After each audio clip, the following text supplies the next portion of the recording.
بسم اللہ الرحمن الرحیم نحمدہ و نصلی علی رسولہ الکریم اما بعد۔ السلام علیکم ورحمۃ اللہ وبرکاتہ۔ آج ہم بات کریں گے کہ خواب کے اندر بھیڑ دیکھنا کیسا ہے۔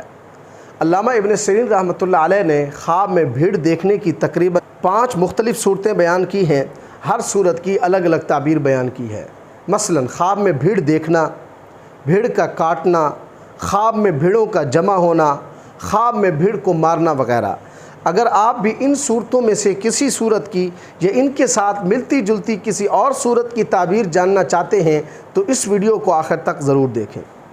اگر کچھ شخص خواب کے اندر بھیڑ دیکھتا ہے تو علامہ ابن سیرین رحمۃ اللہ علیہ نے اس کی تقریباً 5 مختلف تعبیریں بیان کی ہیں۔ نمبر 1، اگر کچھ شخص خواب کے اندر بھیڑ دیکھتا ہے تو اس کی تعبیر یہ ہے کہ یہ خواب دیکھنے والا شخص اپنے کسی ایسے دشمن کو دیکھتا ہے یا اس کا کسی ایسے دشمن سے واسطہ پڑے گا جو بڑا کمینہ صفت اور جھگڑالو ہوگا۔ دوسری تعبیر یہ ہے کہ خواب میں بھیڑ دیکھنے والا شخص انجینئر بنے گا۔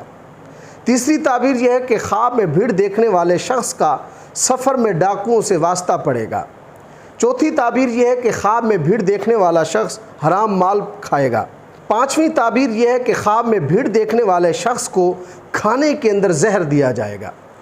اگر کچھ شخص خواب کے اندر دیکھتا ہے کہ بھیڑ نے اس کو کاٹا ہے یا ڈنگ مارا ہے تو اس کی تعبیر یہ ہے کہ اس خواب دیکھنے والے شخص کو کسی گھٹیا آدمی سے تکلیف پہنچے گی۔ اگر کچھ شخص خواب کے اندر دیکھتا ہے کہ بہت سارے بھیڑ جمع ہو گئے ہیں تو اس کی تعبیر یہ ہے کہ یہ خواب دیکھنے والا شخص گھٹیا لوگوں میں پھنسے گا۔ اگر کچھ شخص خواب کے اندر بھیڑ کو مارتا ہے تو اس کی تعبیر یہ ہے کہ یہ خواب دیکھنے والا شخص دشمنوں پر فتح پائے گا۔ اگر کچھ شخص خواب کے اندر بھیڑوں کا علاج کرتا ہے تو اس کی تعبیر یہ ہے کہ یہ خواب دیکھنے والا شخص کمینہ صفت یا گھٹیا لوگوں کے ساتھ اچھائی کرے گا۔ اللہ تبارک و تعالیٰ سے دعا ہے کہ ہمارے لیے ہمارے خوابوں کو باعث رحمت اور برکت بنائیں۔ السلام علیکم ورحمۃ اللہ وبرکاتہ۔